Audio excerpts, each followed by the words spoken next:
इस 12 मिनट के वीडियो में ना हम सबसे पहले इंसानों के चांद में जाने के सबसे बड़े मिशन के बारे में बात करेंगे, कैसे हम वहां पहुंचे, उसके क्या क्या फायदे हुए, क्या क्या नुकसान हुए। फिर मेरे हिसाब से उसके पीछे के सबसे बड़े साइकोलॉजिकल कारण को भी जानेंगे, जो कि मेरे हिसाब से मानव इतिहास के लिए सबसे बड़ा खतरा होने वाला। प्लीज इस वीडियो को पूरा देखिए, क्योंकि मेरे हिसाब से ना इस मिशन का कारण कुछ ऐसा है जो कि हर एक इंसान को जानना बहुत जरूरी है।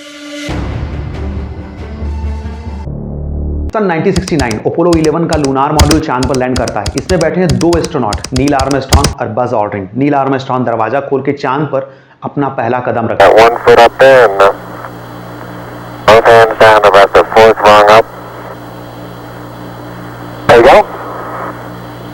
पूरी दुनिया भर से इसे 650 मिलियन लोग लाइव देख रहे थे। इंसानों का चांद पर पहला कदम एक बहुत बड़ा अचीवमेंट था ना।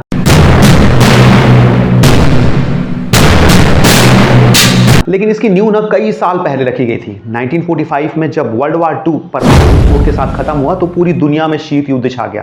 हर देश एक दूसरे पर सैंक्शंस लगा रहे थे, प्रतिबंध लगा रहे थे, अलग अलग तरीकों से धमकाने की कोशिश कर रहे थे, एक दूसरे पर आरोप प्रत्यारोप चल रहा था और साथ ही अंदर चल रहा था एक और युद्ध की तैयारी, स्पेस वॉर। और तभी अचानक साल 1957 में सोवियत यूनियन वो पहला देश बन जाता है किसी आर्टिफिशियल सैटेलाइट को स्पेस में लॉन्च करने वाला। इसका नाम था स्पुतनिक। ये पहला मैन मेड ऑब्जेक्ट था जिसे धरती के से स्पेस में लॉन्च किया गया था। इस घटना से अमेरिकी सरकार पूरी तरीके से शॉक्ड हो जाती है। उसे लगता है कि सोवियत यूनियन उनसे कैसे आगे निकल गया। हालांकि कुछ ही महीने बाद अमेरिका भी एक सैटेलाइट स्पेस में लॉन्च करता है। लेकिन इसके 3 साल बाद 1961 में अमेरिका को एक और तगड़ा झटका लगता है जब सोवियत यूनियन यूरी गागरिन को स्पेस में भेज देता है। सोवियत यूनियन वो पहला देश बन जाता है जो किसी इंसान को स्पेस में भेजता है और यूरी गागरिन वो पहला इंसान जो कि स्पेस में जाता है। अब ना अमेरिका को कुछ ऐसा करना था जो कि सोवियत यूनियन के इस प्रोजेक्ट से बहुत बड़ा हो। अमेरिकी प्रेसिडेंट जॉन एफ कैनेडी ने उस समय अपने वाइस प्रेसिडेंट को एक लेटर लिखा और उन्हें पूछा कि अब हम क्या कर सकते हैं ताकि इस स्पेस वॉर में हम सोवियत यूनियन को हरा पाएं।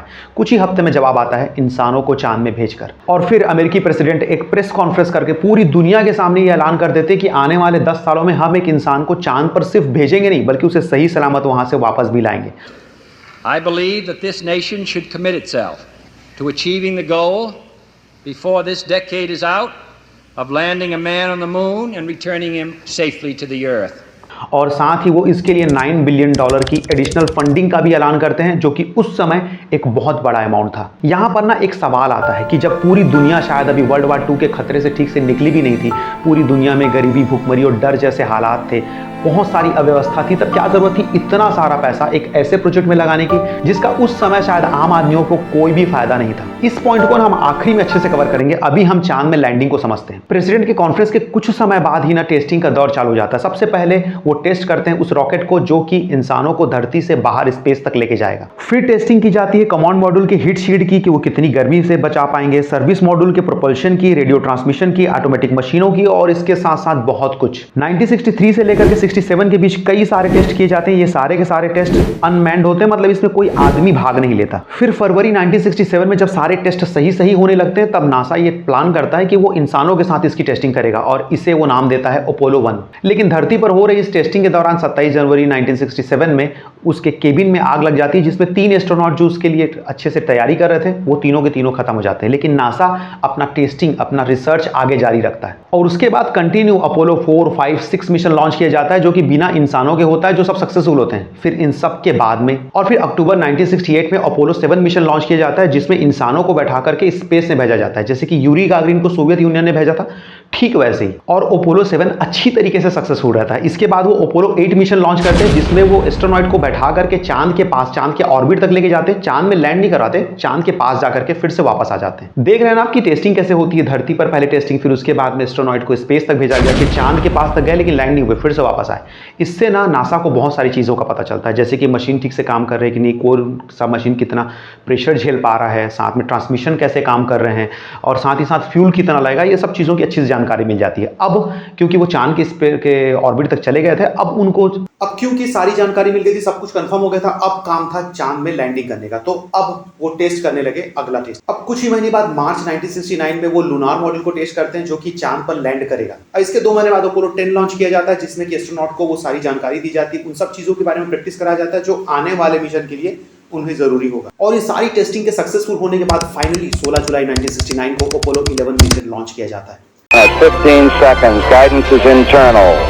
12, 11, 10, 9, Ignition sequence start. 6, 5, 4, 3, 2, 1, 0. All engine running.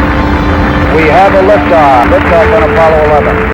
पूरी दुनिया की धड़कन। इसमें बैठे थे 3 लोग, नील आर्मस्ट्रांग जो कि मिशन को लीड कर रहे थे, कमांड मॉड्यूल के पायलट माइकल कॉलिंस और लूनार मॉड्यूल के पायलट एडविन बज ऑल्ड्रिन। चलिए अब एक बार ना रॉकेट के पूरी डिजाइन को समझ लेते हैं। रॉकेट में 3 पार्ट होते हैं, कमांड मॉड्यूल, सर्विस मॉड्यूल और लूनार मॉड्यूल। रॉकेट लॉन्चिंग के कुछ ही मिनट बाद में सारा सिस्टम और एस्ट्रोनॉट स्पेस से पहुंच जाते हैं। वहां पर वो वेट करते हैं, आगे का परमिशन मिलने के बाद वो चांद के लिए रवाना हो जाते हैं। कई दिनों के सफर के बाद में फाइनली वो चांद के ऑर्बिट में पहुंच जाते हैं। चांद के ऑर्बिट में पहुंचने के बाद नील आर्मस्ट्रांग और बज ऑल्ड्रिन लूनार मॉड्यूल के साथ चांद में लैंड करने के लिए आगे बढ़ते हैं, जबकि माइकल कॉलिंस कमांड और सर्विस मॉड्यूल के साथ चांद के ऑर्बिट में ही रुक जाते हैं। Eagle, you're looking great. Coming up 9 minutes. We're now in the approach phase. Everything looking good. Neil Armstrong और बज ऑल्ड्रिन चांद में उतरने के बाद वहां देश का झंडा लगाते हैं, वहां मिट्टी के सैंपल्स लेते हैं, कई सारे इक्विपमेंट्स वहां पर फिट करते हैं। Oh, it's beautiful, Mike. It really is. Oh, geez, that's great. Is the lighting halfway decent?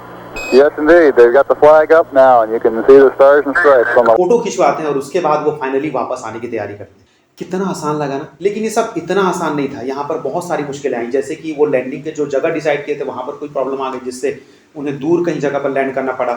Main starter switch टूट गया था, फ्यूल की प्रॉब्लम थी। फाइनली सारे प्रॉब्लम को कंप्लीट करने के बाद वो जैसे तैसे धरती पर वापस आते हैं और समुद्र में एक सक्सेसफुल लैंडिंग करते हैं। ये सच में एक बहुत बड़ा मिरेकल था। एस्ट्रोनॉट को यहाँ आने के बाद उन्हें 15 दिन के लिए क्वारंटाइन किया जाता है, जहाँ उनके शरीर की जाँच की जाती है, उनके बॉडी के सारे अंग, सारे पार्ट सही काम कर रहे हैं कि ये जांच की जाती है, अलग बैक्टीरिया की जांच की जाती है कि स्पेस से कोई बैक्टीरिया तो नहीं आ गया। फिर भी आज कई लोग ना इसे सच मानने से इनकार करते हैं। कई लोग मानते हैं कि ये हॉलीवुड मूवी की तरह धरती में ही फिल्माया गया, कोई चांद पर कभी गया ही नहीं। और इसके वो कई कारण भी गिनाते हैं, जैसे कि अगर यहाँ से चांद में जाने के लिए इतने सारे रॉकेट लगी, इतनी एनर्जी, इतना फ्यूल, इतना खर्चा लगा, तो क्या चांद से वापस आने के लिए कुछ भी नहीं लगा? क्या वहां पर कोई रॉकेट लॉन्चिंग की जरूरत नहीं पड़ी? शायद आपको भी यही सवाल आ रहा होगा ना। इसका कारण है ग्रेविटी। चलिए इसे थोड़ा सा समझ लेते हैं। देखिए, किसी भी ग्रह का ग्रेविटेशनल फील्ड जितना पावरफुल होता है ना, किसी भी पिंड को उससे बाहर निकालने के लिए उतनी ही ज्यादा ऊर्जा की जरूरत, क्योंकि धरती का ग्रेविटेशनल फोर्स ज्यादा है, जबकि चांद का ग्रेविटेशनल फोर्स धरती से 5-6 गुना कम है।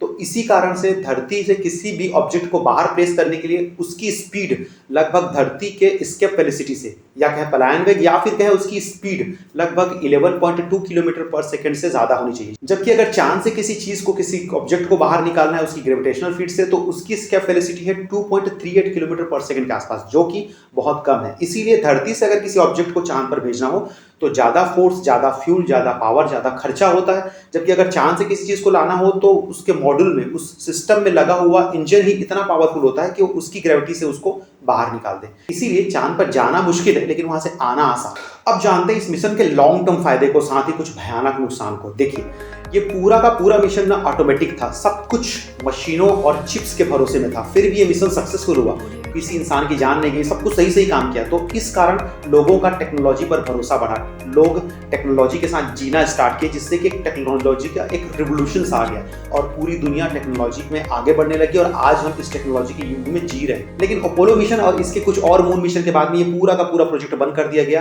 क्योंकि इस मिशन में बिलियंस ऑफ डॉलर खर्चा हो रहे थे। वो भी उस समय जब दुनिया में युद्ध का माहौल था, सब जब गरीबी थी, सब तरफ भूखमरी और डर जैसे हालात थे। तब इतना सारा पैसा कई सारे स्कूल, कॉलेज, हॉस्पिटल बनाने में लगाया जा सकता था, इंफ्रास्ट्रक्चर को अच्छा करने में लगाया जा सकता था, गरीबों के लिए खाना जुगाड़ करने में लगाया जा सकता था। तब इतने सारे पैसे को ऐसे काम में जिसका उस समय कोई भी वैल्यू नहीं था, लगाने का कोई कारण नहीं था। इसी कारण यूएस की पूरी जनता रोड पर आ गई, इस प्रोजेक्ट को प्रोटेस्ट करने लगी और इसलिए गवर्नमेंट को ये पूरा प्रोजेक्ट बंद करना पड़ा। और आज तक, अब तक कोई भी अब चांद पर नहीं गया है। अब जानते हैं मेरे हिसाब से इसके पीछे के सबसे मेन साइकोलॉजिकल कारण को। देखिए, जब पूरी दुनिया में वर्ल्ड वॉर 2 चल रहा था, तबाही का माहौल था, तब एक वैज्ञानिक जे रॉबर्ट ओपेनहाइमर ने एक ऐसा बम बनाया जो कि दुनिया में जितने भी बम थे उनसे सबसे ज्यादा पावरफुल था, एटॉमिक बम।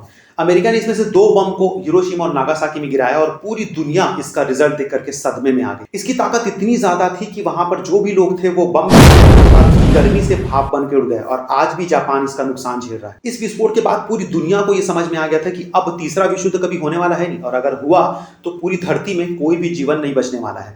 अब तो हमारे पास इतने पावरफुल परमाणु बम है कि अगर हम अपने देश में भी फोड़ देना तो भी आधी धरती खत्म हो जाएगी, हमें किसी दूसरे देश में जाकर के गिराने की भी अब जरूरत नहीं। आज पूरी धरती में हर एक देश के पास लगभग इतने परमाणु बम हैं, इतने परमाणु बम की धरती को शायद कई बार खत्म किया जा सकता है। नहीं पता क्यों, लेकिन है हमारे पास। इसलिए अब ये बहुत जरूरी था कि अगर धरती पर राज करना है, कोई लड़ाई लड़नी है, तो वो तभी पॉसिबल है जब लड़ने वाले नेता या बड़े बड़े बिजनेसमैन, वो सारे इंपॉर्टेंट लोग जो कि लड़ाई करवाते हैं और करने में मेन इंपॉर्टेंट रोल अदा करते हैं, वो सब धरती में हो ही ना, चाहे आम लोग मरते रहे। इसीलिए 1955 और 60 के बीच में ऐसे कई टेस्ट किए गए, चांद में जाने की, स्पेस में जाने की, चांद में जाकर घर बनाने की, मंगल में ग्रह में जाने की। और मेरे हिसाब से अगर कभी ऐसा पॉसिबल हुआ तो बाकी के लोग कुछ ऐसे रहने वाले हैं।